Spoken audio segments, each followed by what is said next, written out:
ആ മാധവി മാഡം മീര പറഞ്ഞതുപോലെ അത്ര വലിയ പാവമൊന്നുമല്ല. അവരിതുപോലെ എന്തെങ്കിലും കുനിഷ്ട പരിപാടി പറയുമെന്ന് ഞാൻ അപ്പോഴേ ഓർത്തതാ. ഇതിപ്പോ ട്രസ്റ്റ് ആക്കിയാ അവർക്ക് അവരുടെ സ്ഥലം നഷ്ടപ്പെടുന്നില്ലല്ലോ. അവരെങ്ങനെയെങ്കിലും നമ്മളെ സഹായിക്കാനാ നോക്കുന്നത്. മിക്കവാറും ആദർശ് സാറും മാഡത്തിന്റെ മോളും സ്ഥലം തരാൻ സമ്മതിച്ചിട്ടുണ്ടാവില്ല. അതാവും മാഡം ഇങ്ങനൊരു പോംവഴി നമ്മുടെ മുന്നിലേക്ക് വെച്ചത്. അതെ, നമുക്കെന്തായാലും അവര് പറയുന്നത് സമ്മതിക്കാതെ നിവൃത്തിയില്ല. സ്ഥലം അവരുടെ കയ്യിലായിപ്പോയില്ലേ.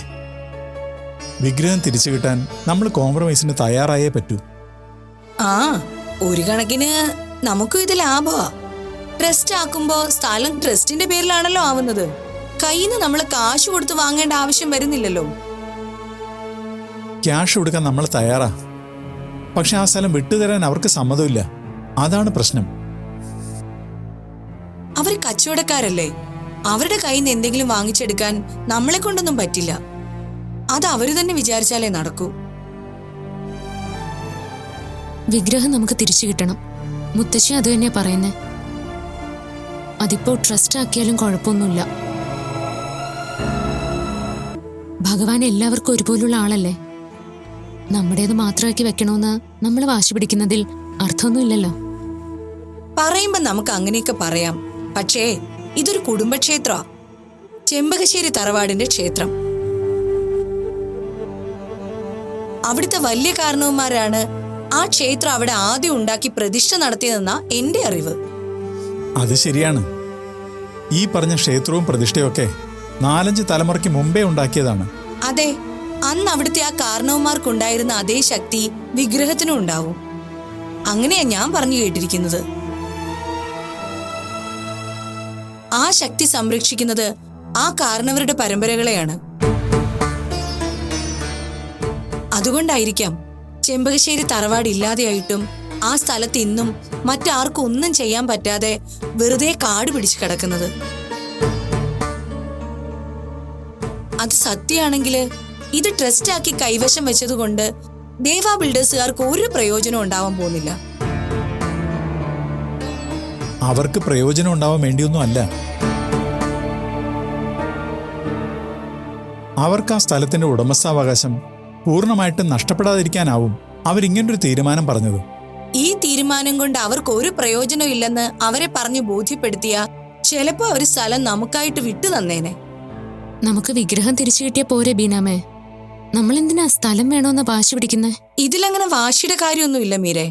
ഒരു കുടുംബക്ഷേത്രത്തിന്റെ ഉടമസ്ഥാവകാശം വേണമെന്ന് ദേവാ ബിൽഡേഴ്സുകാർ വാശി പിടിക്കുന്നത് എന്തിനാണെന്നാ എനിക്ക് മനസ്സിലാവാത്തത്. മനുഷ്യരൊരു ദിവസം മരിച്ചുപോകും. അന്ന് ഈ പറഞ്ഞ പണവും സ്വത്തും ഒന്നും കൂടെ കൊണ്ടുപോകാനൊക്കില്ലല്ലോ.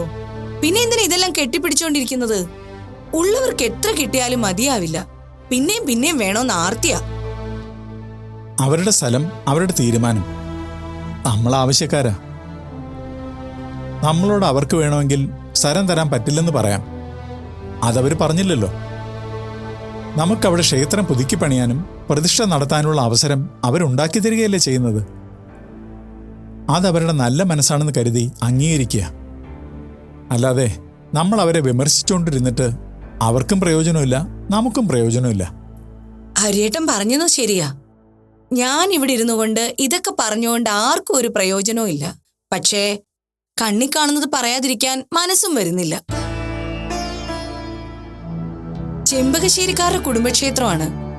സാവിത്രി അമ്മയ്ക്കും മനോജ് ഏട്ടനും വിശാലിനും വിദ്യയ്ക്കും പിന്നെ നമ്മുടെ ഈ മീരയ്ക്കുമാണ് ആ ക്ഷേത്രം കൊണ്ട് പ്രയോജനം ഉണ്ടാകുന്നത്.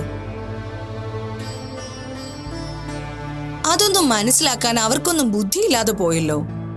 ബീനാമേ, ഞാൻ ഭഗവാനെ പൂജിക്കുന്നത് എനിക്ക് പ്രയോജനം ഉണ്ടാവാൻ വേണ്ടിയല്ല.